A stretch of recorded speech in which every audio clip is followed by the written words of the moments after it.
How do you know which audience you should target on Facebook? A better question might be, how do you know which audience is going to give you the highest possible ROI?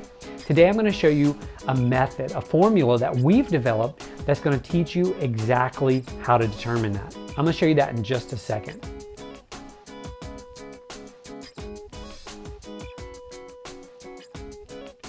So if you've spent any time diving into Facebook marketing, you know that the possibilities are endless when it comes to who you can target. You can target based on geography, you can target based on demographics such as age, income, etc.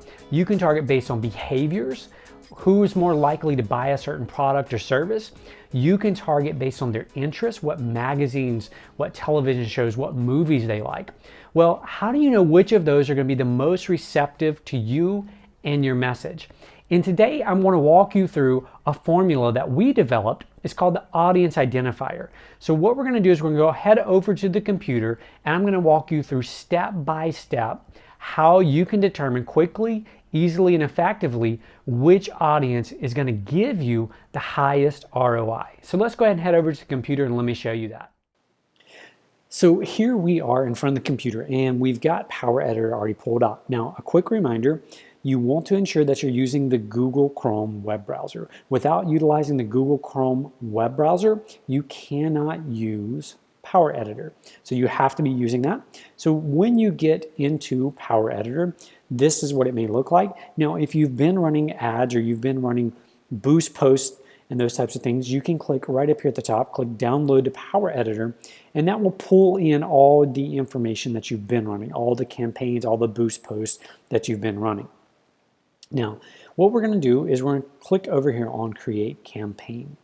Now, again, the purpose of the Audience Identifier is to help you quickly and affordably determine which audience is going to be the most responsive to you and to your message. So in this case, we're just going to enter the title, Audience Identifier. Now, the campaign objective that we want to run here is post engagement.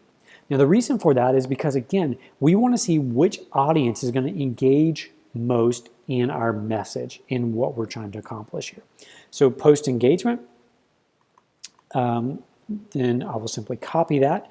We're going to name our ad set. We're going to create a new ad set. We're going to name it the same exact thing, Test Audience Identifier, and a new ad. So I'm just going to paste that in each step of the way.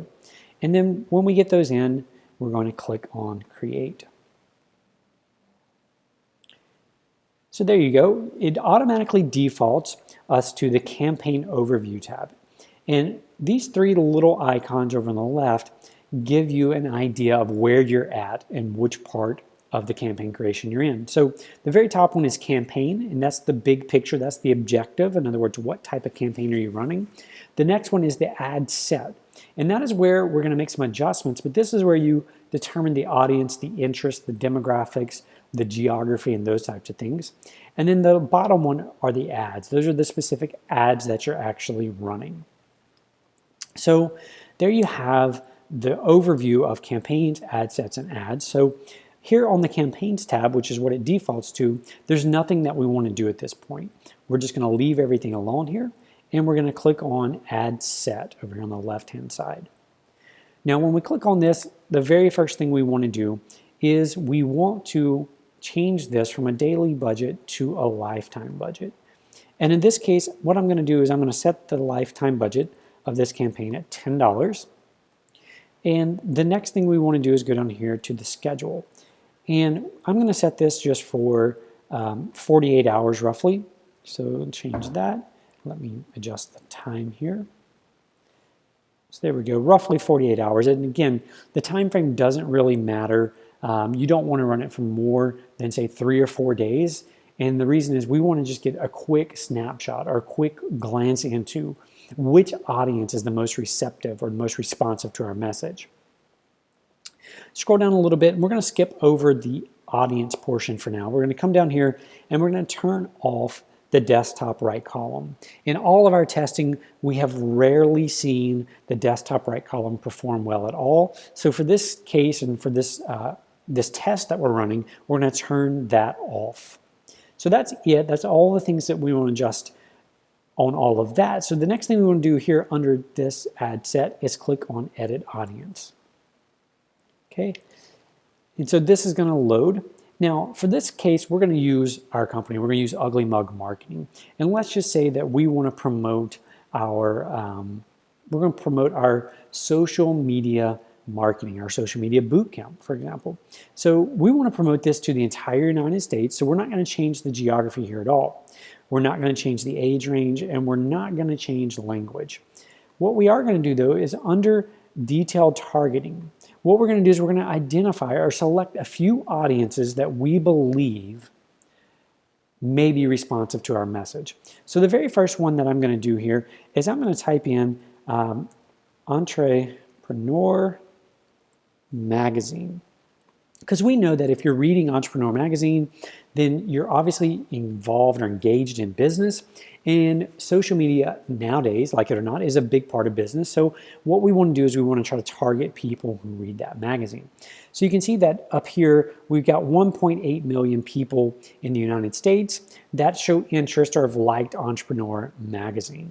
So that's all that we want to do in this case. We just want to find out how responsive are people who like Entrepreneur Magazine to us and our messaging. So what I want to do now is I want to step back right up here to the top of this ad set, and I want to label this so that I know which ad set this is. So in this case, Entrepreneur Magazine. So now I've got that labeled in my ad set, and nothing else here I want to do. We're going to target those people. So the next thing we're going to do is go ahead and go over and create our ad. So I'm going to click on this. I'm going to assign that to our Facebook page, and because we manage so many pages, we have a lot. In your case, you probably will only have one in there, but you may have multiple. So what I'm going to do is I'm actually going to use an existing post that we already have out there. It's a post that we just recently made about social media. So I'm going to select that post, which is right here, and it's just a testimonial from someone who's been through one of our programs and what they had to say about it. So I'm going to, down here at the bottom, you can see it's defaulted to some conversion tracking pixels. And again, at this point, don't worry about that at all, but I'm just going to deselect those. If you have no idea what that is, don't worry, you don't need to at this point. So I just deselected those so you can see what the ad is going to look like over here. Okay, so that is really all that I've got set up. I've got the ad over there. You can see the picture, you can see the text up here. Now what I want to do is, okay, we know that this particular ad or this ad set is going to target people who like Entrepreneur Magazine. So I want to label this ad the same way, right? Just so we can keep track of who we're targeting with each ad. Now, it really doesn't matter on the ads themselves if you change the labels. And the reason is because our ads are going to all be identical. We're not going to change the ad at all. So now what you want to do, we've got the first one set up, and technically we could go ahead and upload that if we wanted to. But what we're going to do, because we want to find out who's the most responsive, we're next going to go back up to our ad set. So click over here on the left on ad set, and you want to click on this little checkbox right here besides that particular one, and that's the one we just set up. Again, that's targeting Entrepreneur Magazine. And we want to go right up here to these two squares, which is the duplicate button. And what we want to do is we want to click on that, and it's going to ask us, choose a campaign. Do we want to keep the same campaign, use a different existing campaign, or create a new campaign? And because we want to run this as one test, we're going to keep it under the same campaign. And so then just click on Create. Now you can see up here, it's labeled it Entrepreneur Magazine, and it puts a 1 out beside it. And that lets us know this is the new version or the new ad set that it created. So I'm going to erase that for now because we're not going to target Entrepreneur Magazine again. We're going to come down here to edit the audience. We're not going to change anything else, just come down to audience. And we're going to click the X out beside Entrepreneur Magazine. So in other words, we're going to remove that filter or that criteria. The next thing that we're going to do is we're going to type in another audience that we'd like to target. In this case, Success Magazine. So a slightly different demographic, a slightly different publication, still in the same genre, or still attracts somewhat of the similar people, but they have different messaging, different styles, and different audiences. So we're going to change that one to Success Magazine. So you can see we're going to reach approximately 1 million people, or have the potential to reach 1 million people. So I'm going to go ahead and click Save. Again, no other changes are necessary. I'm going to come back to the top of this ad set, and I'm simply going to change the title to Success Magazine. So now that lets me know that this ad set is running, and it's going to just send this ad to people who subscribe or who like or who are interested in Success Magazine. So we're done with the ad set, so we want to go ahead and click on our ad over here on the left. And you can see that we've got 2 ads here, and the reason we've got 2 ads is because it duplicated. When we duplicated that ad set, it duplicated the ad that was under that ad set as well. So this very top one is the newest one. The newest one always gets dropped on top. So what we want to do now is we want to click over here on the left, over on the right, drag this out, and what we want to do is simply change this at the top to Success Magazine. And that's it, right? Because we're going to keep the exact same ad. So when you're running this audience identifier, what you want to ensure is you want to ensure that all the variables stay the same except for the interest of the people you're targeting. Now, if we change the photo, if we change the text or a headline, etc., then it skews our data because we don't know if maybe one headline's performing better or if possibly one of the text or the image is performing better. So all we want to do is just change the name so we'll know which ad set that's a part of. So we're done over here. So now what we'll do is we'll go back up to ad set.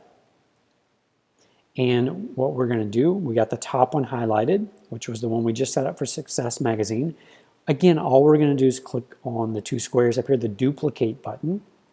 Click on that, and again, it's going to ask us, do you want to keep it under the same campaign, use a different campaign that already exists, or create a new one? And again, we want to just keep it under the same campaign. So click Create. And here we are. Again, you can see it added the one out beside it, letting us know it's duplicated, or this is the copy of it. So I'm going to go ahead and just delete this out because we know we're going to change it. Scroll down, click on Edit Audience. Now, in this case, what we want to do, we're not going to target a magazine.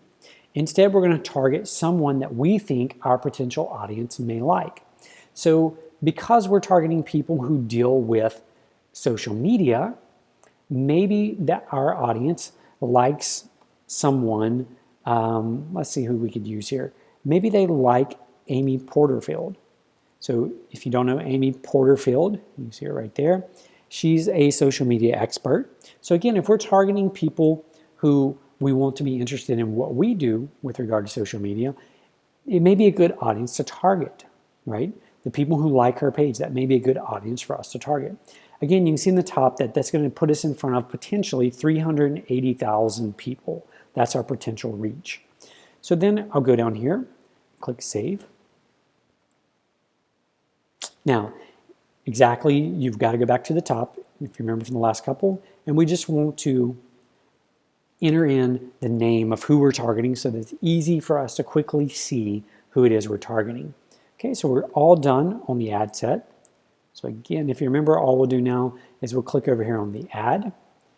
And just like I mentioned last time, the newest one or the copy is going to go on top. So you can either click over here on the right-hand side, this little pencil, and it will pop the screen out like that. Or you could just click the edit button right here and edit the title, because that's the only thing that we're editing under the ad itself. Again, we want to keep those identical. So in this case, Amy P. So there you have 3 of them done. So next, what we want to do, again, we're going to click back on Ad Set. We got the top one highlighted. We're going to click on Duplicate again. And again, we're going to keep the same campaign. Click Create. And we know we're going to change who we're targeting, so I'm going to erase that. I'm going to scroll back down. Sorry, I went too far. Edit Audience. And I'm going to remove out Amy because we want to target someone different this time.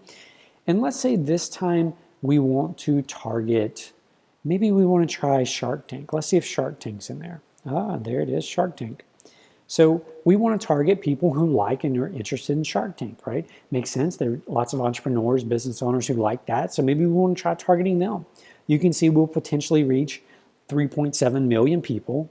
And again, that's within the United States, and that's within our age brackets that we've got set here. So all I'm going to do is click Save on the bottom right. Go back up to the top. You got it. And Shark Tank. Okay. Now, if you remember, next step is simply go over here, click on the ad itself, and you'll see, I'll minimize that, you'll see the newest one goes on top. And again, there's two ways to do it. One, you could click over here on the right, that pops that out, so you can change it right here. Shark Tank, done. Or you could click the little pencil icon there and edit right there. So what you'd want to do is you would want to go through and just keep repeating this process. All you have to do is keep duplicating your ad set. That's the important part. You don't want to duplicate the campaign. You can run them all under that one campaign. You want to keep duplicating the ad set. And when you duplicate the ad set, it automatically duplicates the ad. And the only change you want to make is the audience. You want to edit the audience and their interest. Now, you only want to identify one interest per campaign that you're running here, or I'm sorry, per ad set that you're running. So in other words, you wouldn't want to cluster Success Magazine, Entrepreneur Magazine, Fast Company Magazine, all under one ad set. And the reason is you may discover that one of those magazines delivers 3 or 4 times the ROI that the other one does. But if you cluster them all together, you have no way of knowing that. So that is how you would go about setting up what we call the audience identifier. So what will happen then is as this campaign runs, you will be able to log in and quickly take a look and see, okay, well, I know that I'm paying, X amount for engagement from this audience. I'm paying X amount from this audience, etc. So it's a way that quickly lets you determine which audience is going to most relate, most engage with your content. And chances are really, really good you're going to be surprised at which audience gives you the highest ROI. I can't tell you how many times we've done this going in with the assumption that, oh yeah, if I'm gonna bet, I would bet this audience is going to give us the highest, only to have the data come back and prove us wrong. So again, that's the beauty of utilizing Power Editor. When you're in Power Editor and when you're using this tool, it gives you the ability to quickly replicate or quickly duplicate these ad sets or these campaigns or these ads, whatever it may be. And so tremendous power because it removes emotional guesswork from what is actually working. And all smart marketers know that the most important thing is not to make decisions based on assumptions or decisions based on what they feel or believe to be true, but instead to make decisions based on the numbers. And the audience identifier enables you to do that. It's unlike any other campaign or any other form of media out there. In other words, you can't do something similar to this with television or radio or billboards or print. I mean, you cannot split test an audience like this down to their specific interest. Now, one of the questions we often get is, well, can I split test in other ways? And the answer is absolutely yes. We'll have other videos that will walk you through how to split test headlines, how to split test images, how to split test based on geography. That's a whole nother thing. Or how to split test based on age, So lots of powerful things that you can really quickly do here in Power Editor once you get familiar with it. I hope this video has been helpful for you. Again, if you have any questions, feel free to reach out to us. We're here to help you. And thanks so much for taking the time to watch this. So there you have what we call the audience identifier. And as you can see, it's very, very simple to do. Sure, it takes a little bit of time, but the more you use Power Editor, the easier setting up an audience identifier campaign will be for you. So I hope you'll spend some time today going through and setting up your own audience identifier campaign. I think you'll be pleasantly surprised And actually, I think you'll discover the audiences that you believed would be the most responsive to your message often aren't the ones that are. So spend some time today setting that up. I think you'll be pleased with the results. Thanks so much for watching this video.